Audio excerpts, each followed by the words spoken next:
Yes, dagaa zinafanya nini mwilini mwako?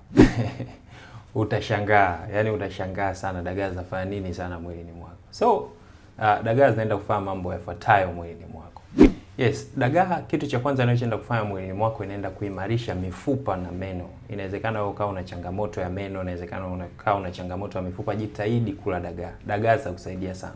Dagaa zina calcium, itakusaidia sana kwenye kuimarisha mifupa na meno. Yes, lakini kitu cha pili ni kwamba dagaa inaenda kuupatia mwili wako nguvu, lakini pia inaenda kuujenga mwili wako kwa sababu ina protini ya kutosha. Kwa hiyo inaenda kujenga mwili wako, inaimarisha nguvu vile vile. Kwa hiyo inakupa power dagaa. Yes. Lakini kitu cha tatu tunasema kwamba dagaa inasaidia ukuaji wa mtoto. Yes. Kwa hiyo usione kama eti kumpatia mtoto dagaa basi eti ni kama umaskini, kwamba mimi sina hela. No, hapana. Dagaa inasaidia sana ukuaji wa mtoto. Mtoto wako kama ana changamoto pia za ukuaji na nini, mpe dagaa. Dagaa zitaenda kumsaidia kwenye ukuaji. Lakini kitu cha nne ambacho dagaa inaenda kutusaidia sana sisi kwenye miili yetu, inaenda kuimarisha afya ya moyo wetu, inaenda kuimarisha afya ya ubongo.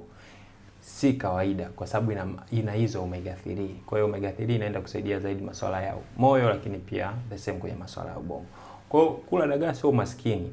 Kula dagaa ni utajiri, afu inatakiwa ujiamini. Jitahidi sana kuwa unakula dagaa, itakusaidia zaidi kujenga mwili wako, kufanya mwili wako uwe very smart. Mimi ni Philip kutoka BNP. See you next time.